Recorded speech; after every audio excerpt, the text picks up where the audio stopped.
Yo, what's going on, dudes? Hopefully everyone is doing okay, so welcome back to the channel. In this video we're going to be talking about buying your first bike, and what I mean by that is style of bike and engine size. So stick around and I'll go over some of my top tips to hopefully make buying your first bike a little bit easier.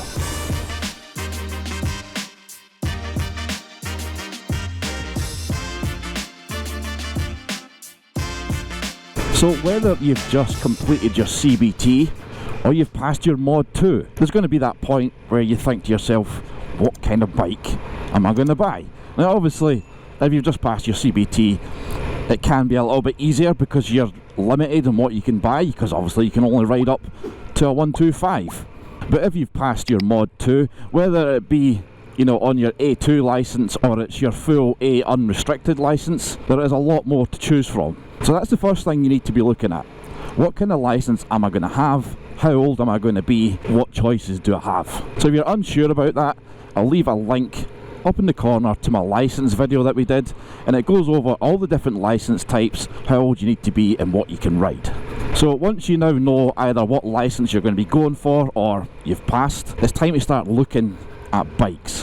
One thing when buying your first motorbike, whether it be new or used, it is very, very easy to get carried away, especially if you've got your A unrestricted license, so you can ride absolutely anything. What you can sometimes find is that you might fall into a little bit of a trap. It's not intentional or anything.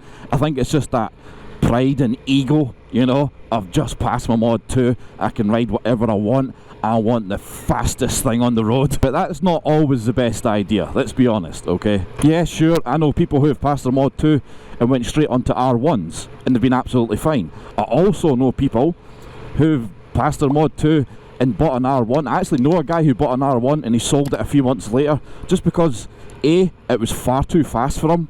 He didn't have that on-road experience. For a bike like that to use it to its full potential, you need to be an experienced and a skilled rider, and he wasn't. He just passed his test and that kind of pride and ego thing kicked in, and he thought, I am getting an absolute rocket, and he regretted it and sold it 2 months later. That ego and pride thing, just be wary of that. We'll have it when we first passed our test. It was like, oh my god, so much choice, dudes, what do we buy? But there is a couple of things you should really be keeping in mind. It's okay to ride smaller bikes when you pass your test. By going for a smaller bike, not necessarily smaller like a 125 or a 350, even a lot of middleweight bikes, 600cc's, even a lot of the MT series are really good bikes, Triumph Street Triples, things like that. They're fast, but they're not stupidly fast. They're manageable. You will find that you'll have so much more fun, you'll be so much more confident, and by just even spending a year or 2 years riding about on that, there'll come a point where you'll go, you know what, I just wish there was a wee bit more. That's what that experience that you've just been getting is all about. You've just been getting that experience for a couple of years on the smaller bike or middleweight bike, whatever it is, and you think to yourself, now it's time to upgrade. Alright, so by having a smaller bike, it doesn't make you look any different, alright? Nobody's going to look at you and go, that guy's on a 350. Nobody's going to think that, Take that pride thing, take that ego thing and chuck it out the window. If you're a new rider, bigger bikes, especially things like, these tourer bikes, adventure bikes, if that's the kind of thing you want to go for, they are heavy, alright? They're heavy bikes. I mean, they're not, this SV isn't that heavy. It's nowhere near as heavy as the Bandit that I learned to ride on. Whereas things like this, or the MT-07, Triumph Street Triple, bikes like that, the middleweight bikes, they've got enough power to have fun on, but they're not as heavy. These tourer adventure bikes, even like the Bandits, they're great bikes, but they're seriously heavy. And things like the tourer adventure style bikes, they don't have the best turning circle, so doing a U-turn on them isn't the easiest of stuff. Whereas little kind of nimble lighter bikes, you can do U-turns no problem. You can zip around town, all that sort of stuff. So you need to take that into the equation as well. Once you've went over all that kind of stuff, you then want to think about what it is you're going to be using the bike for. Alright, because what you're going to be using it for has a big part to play in what bike you should and shouldn't be riding. So for example, if you stay in somewhere that's busy, you know, Glasgow, Edinburgh, London, Birmingham, whatever, somewhere that's going to be a busy town where you're going to be commuting to work every day.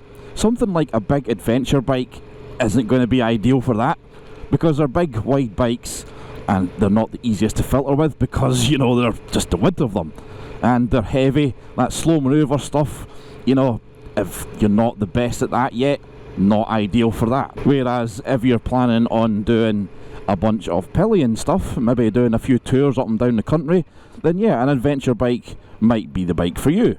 Or maybe you do stay in a big city and you are going to be doing a lot of commuting and a lot of filtering, then a smaller, nimble bike might be for you. Even a 125 would be enough, you know, because if you're just going to be filtering all the way to your work, you don't need something that's fast.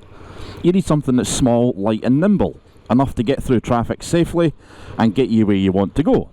Maybe you're not planning on doing any tours, but maybe you just want to go out for a weekend ride with your other half and you want them on the back of the bike. Any bike can take a pillion, that's absolutely not a problem. But, you know, having the right bike for the job just makes your life a lot easier, and it's also easier on the bike. You know, the bike's not struggling, you know, so you're wanting something perhaps with a slightly bigger engine, because you have to remember, when you get these litre bikes, you know, 1000cc bikes, take for example a Suzuki Bandit 1250. If you put that up against a GSX-R 1000, you would think, you know, if you didn't know anything about bikes or you're new to bikes, you would think the bigger engine would win. That's not the case. Alright, the Bandit isn't made for the same purpose as what a GSX-R is. A GSX-R is a sports bike, you know, it's to have fun on. If you wanted to go to a track day, you know, you'd have a lot of fun on a GSX-R 1000, and the thing is an absolute rocket. Whereas the Bandit 1250, yeah, it's fast, don't get me wrong, it's a quick bike, and it's got loads of torque, but for doing pillion riding and stuff like that, going up and down the country, it's a great all-round bike. So just because a bike has a bigger engine than another bike, it doesn't mean that it's faster. And for example, this is a 650, alright, an SV650. A GSX-R 600 would absolutely wipe the floor with this bike. You know, even though it's got 50cc more in the engine, it doesn't mean it's a quicker bike. It's a different style of bike and it's made for a different purpose. And then you've got to think about riding positions. What kind of riding position do you want? If you're going to be commuting a lot, do you really want to be doing that on a sports bike? Say it takes you an hour to get to your work, even with filtering.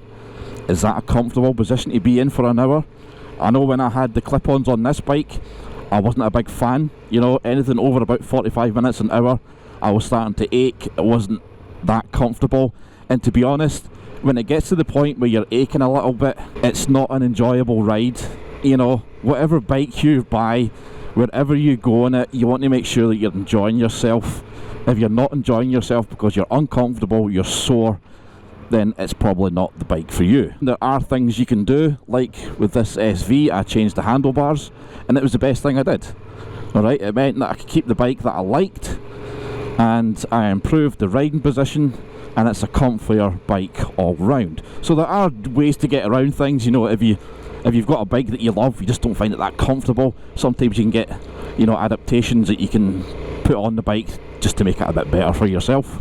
And if you do want to go along the kind of sports bike route, it's also handy to take into consideration just how big or small bikes are. I know this is not the same, but if you've ever seen like a MotoGP rider or a British Superbike rider or something like that, they're not always the tallest people. They're made for people to get tucked right down in behind the windscreen, and if you get someone who's 6'6" or whatever like that on one of these bikes, they're probably going to get kind of cramped after a while. So that's something you should take into consideration as well. You're going to be spending your hard-earned money, potentially thousands and thousands and thousands of pounds, especially on a new bike, and you want to be sure that it's the right bike for you. There are some companies when you can buy a new bike or even a second-hand bike where you can have like a cooling off period sort of thing. You know, you buy it and then if you're not happy within the first 14 days you can exchange it, get your money back, whatever. Obviously that depends on the company, you'd have to look into that yourself. Just say that is the case, that 14 days gives you enough time. Go out on the bike every single day, put it into different scenarios, filter in slow moving traffic, motorways, all these different things, and make sure that yeah, this bike's comfortable, I'm enjoying it, there's nothing that I dislike, this is a bike for me. Or you could go after a week, this thing is the most uncomfortable thing I've ever been on. This is going back. Alright, and that's absolutely fine. Alright, by doing that, you've basically checked a box, and that box is saying that that style of bike is not for you. So then you know. Alright, but obviously, to know what style of bike is for you, you have to ride them, you know. So always taking out test rides if you can. If a test ride isn't an option, sit on it. Don't just sit on it and go, that's comfy. You know, sit on it for 5 minutes, 10 minutes, think to yourself, it feels okay, but I'm not, you know, blown away.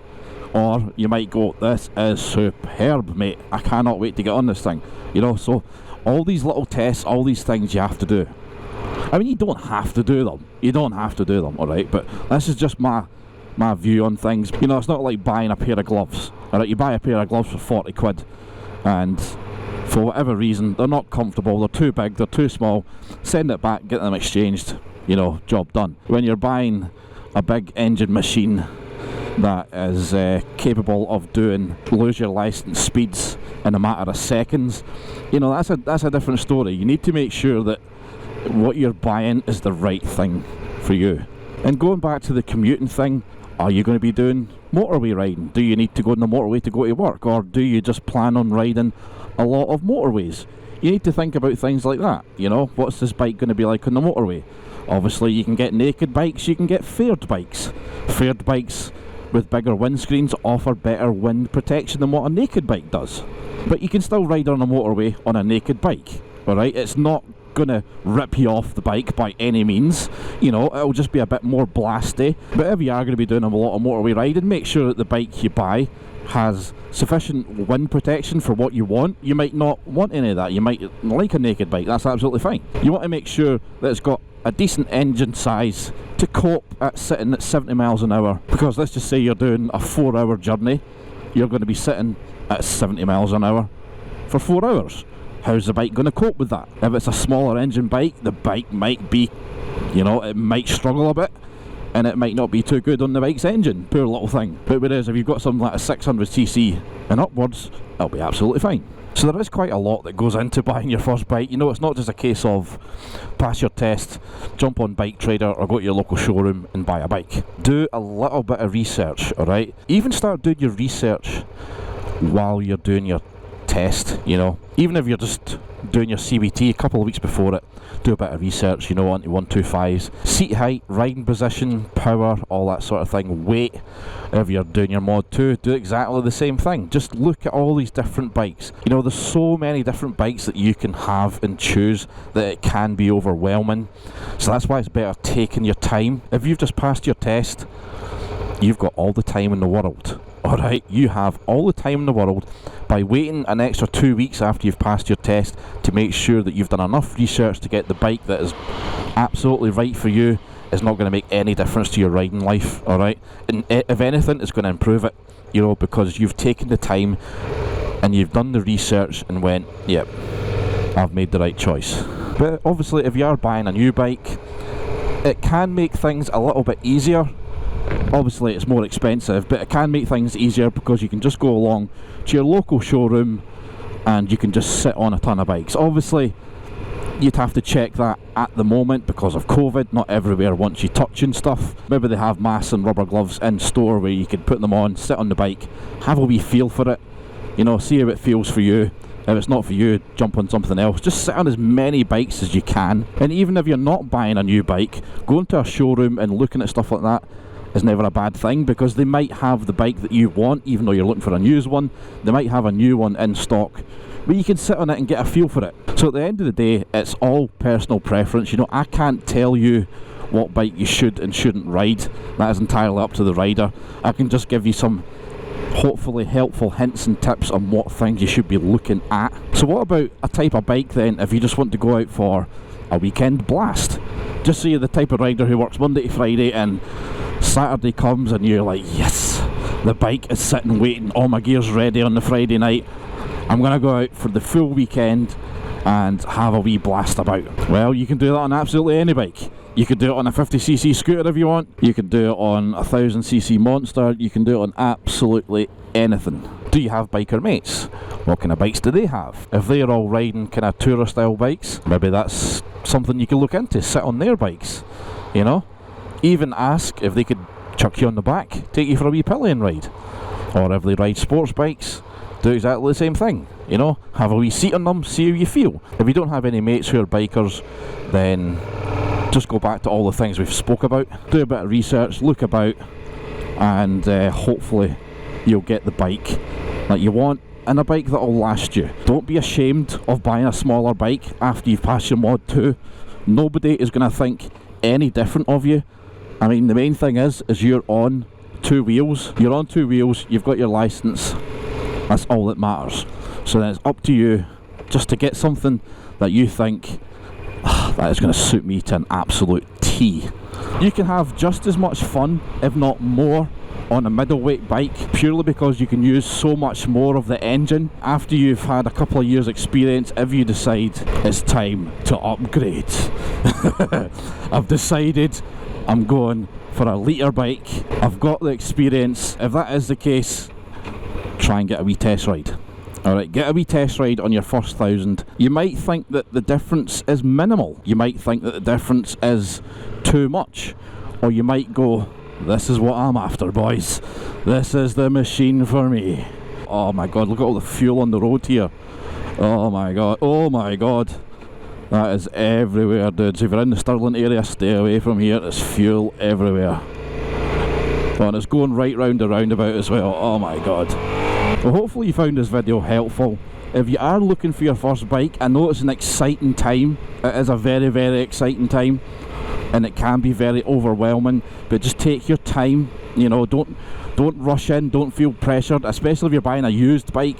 If you're going to look at a used bike and you think it's not the one for me, don't feel scared to say it's not for me and walk away. If there's anything you're unsure about, or if you're thinking about buying your first bike and you're just totally lost and you don't know where to start, feel free to get in touch, post a comment below, feel free to join the Discord. That has been growing recently, and there's a lot of people in chatting away, talking about their different bikes and different rides, and there's always going to be someone in there to help with a little bit of hint and tips, so feel free to join that. I'll leave a link in the description below. But hopefully you guys have enjoyed this video. If you have, dudes, give it a thumbs up. I really do appreciate every single one of your likes. And of course, if you want to see all of my uploads, click on that subscribe button and ring the bell while you're there. That way you'll get notified every time I upload a video.